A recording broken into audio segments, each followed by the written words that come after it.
This car has been called boring, uninspiring, dull, pedestrian, slow, and invisible. And it also has been called reliable, dependable, well-engineered, well thought out, easy to live with, long-lasting, and the best-selling car in the country for 22 years. Hey, I'm Chris, thanks for joining me, and in this video I'm going to show you exactly why you need a Toyota Camry just like this one in your driveway. This is a 2009 Toyota Camry. It isn't one of those fancy XLE models with the leather interior, no way. This is below that. It's not a Sport, it's not an LE. This is a base model Camry, sometimes called a CE, and with that, it's basic, man. No driving lights, no side trim, steel wheels and hubcap. This is the most basic, low-cost, plain Jane Camry you could have bought, and this was exactly what we were looking for when we bought this thing new that August. Even though this is a base model Camry, it's still spec'd out really well with standard features that you wouldn't have seen maybe a generation or so prior to this car.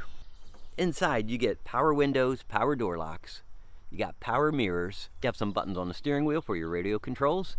There's a center console with a storage tray and carpeting down there. You have your parking brake lever, you have twin cup holders, big and small, you have a 5-speed manual.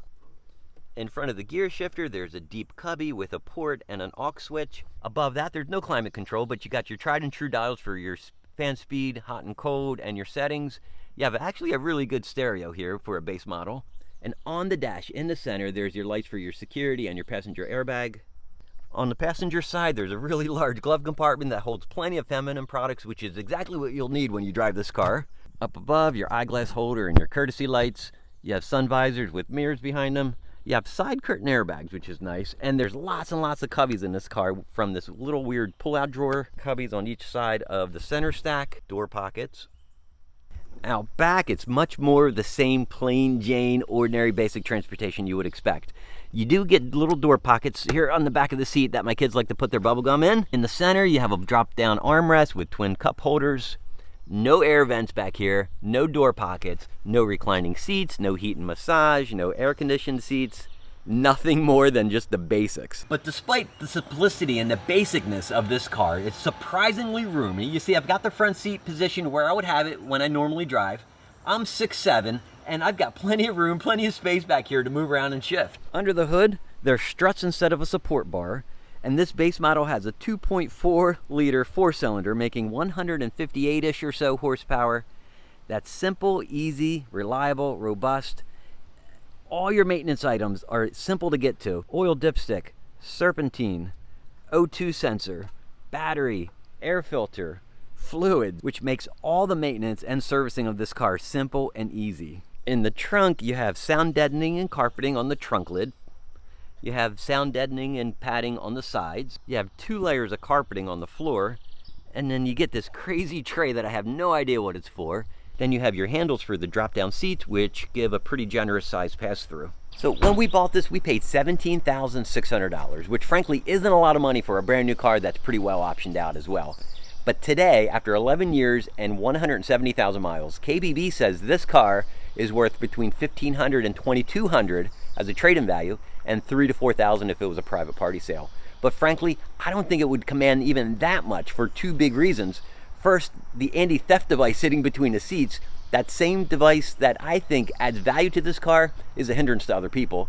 And then it's the condition. Let me show you around a little bit. After all those highway miles, there's plenty of scrapes and gouges and chips all over this car. For instance, one day driving on the highway, a retread flew off a tractor trailer, smacked the front of this car, gouged up the front, blew off the emblem, dented up the grille. Something hit the car on the front, blew off the filler panel, gouged up the air dam. Right below the gas door, someone backed up into us and dented up the quarter panel. On the front fender, I don't know when or where this happened, but I know it was fairly recent. I've got plenty of door dings all around the car, and on this back tire, my wife seems to have an intimate relationship with curbs, and I just can't seem to keep a hubcap on this wheel. But that's exactly the reason why I love this car so much. You see, it's beyond the point of obsessing over. It still looks fairly modern, but it has little to no value. Presents well and looks good, at least from 20 feet, but it's covered with dings and dents and scratches. And because of that third pedal, you can leave the keys in it at a parking lot and hardly anyone knows how to steal it. But this car has a fatal flaw, and it has to do with the engine. So why don't we jump in, we'll take a ride, and I'll tell you more about it.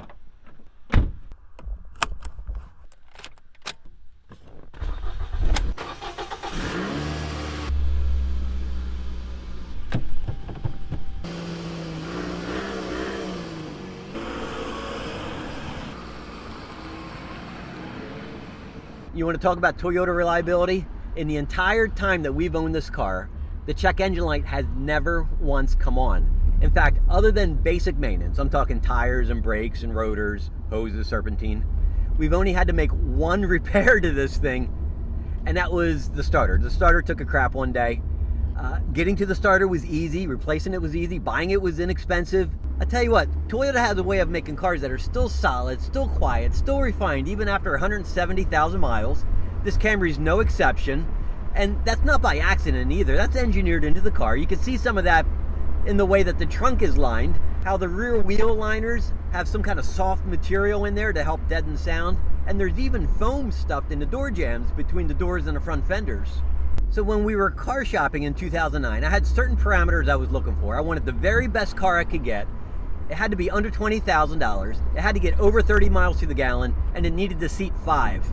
And with the miles that we were driving at that time, my wife was doing 80 miles a day. We knew the car was going to be disposable. It was only going to last 6, 7, 8 years max before we just kill it with miles. Now, when we went to the Toyota dealership, they had a ton of LE models sitting out there on the floor. And the LE model is the step above this. The LE model gives you power seats, a key fob, and an automatic transmission. The power seats seemed kind of wasteful to me simply because it was my wife who was driving 99% of the time. And frankly, once you get the seat set, you don't really change it. So by eliminating the LE model, going to the base, he's also saved $2,400. Getting this car for $17,600 was a bargain, I felt. We ended up spending $550 more for lifetime oil changes, something they called brass ring service. And we certainly got our money's worth out of that. So after several years of ownership and about 150,000 miles, my wife changed jobs where she was working at home and the car sat in the driveway, untouched, undriven. I would occasionally go out there, start it up, take it to the store just to lubricate it and just to run it. My wife again changes jobs when she's driving again 100 miles a day, and that's about the time when I noticed the oil light coming on the dash. I let Toyota know about it when I took the car in for the next oil service, and they said, look, there's a technical service bulletin out there that says that once the car starts burning over 1 quart within 1,200 miles, then it's only then considered a problem. But the problem would be fixable by Toyota, where they would pull the engine out, replace the pistons and the rings only when the car has under 150,000 miles. So it was basically an enhancement on the drivetrain warranty up to 150,000 miles. This car had already exceeded that amount when I first noticed the problem and complained to Toyota about it. Now that oil consumption problem has gotten progressively worse over the past couple years, to the point now where I'm dumping 2.5 quarts of oil into this engine every tank of gas, and I'm doing about 400 miles on a tank of gas. So I'm at a crossroads with this car now. So either I need to get rid of it, and I can't honestly sell it to somebody through a private party knowing it has an oil problem, so it would have to be a trade-in. But I cannot tolerate a car payment at this point. I can't absorb it. I just simply, it's not there. It's not possible. Or I just keep pouring more and more oil into it. Or I get a junkyard takeout engine when I'm finding them on eBay for about $1,200 and swap it in. But there's no promises that takeout engine's not going to have the same problem this engine has already. Or I go to Jasper's, for instance, and I get a new or remanufactured engine for $5,000. Look, this car deserves to live on. It deserves to stay on the road, deserves to continue its life. It's got more life in it. It's still solid, quiet, smooth, refined, air conditioning works, everything works. There's not a single issue with the drivability of this car other than that oil. Now, I wouldn't at all blink an eye about driving this car cross country. There is no question that this thing will continue to last and continue to put thousands, tens of thousands, another 100,000 miles onto the odometer. So I got this good running car that's trouble-free, that'll take you anywhere you want to go, but just drinks oil by the gallon. And so every time I go to these auctions, I'm always looking at these cars as a possible replacement for this Camry.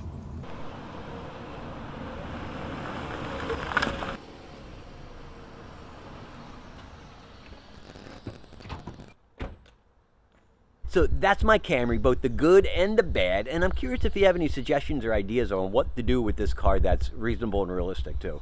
Otherwise, I appreciate you joining me. Thank you for watching, and I will see you on the next video.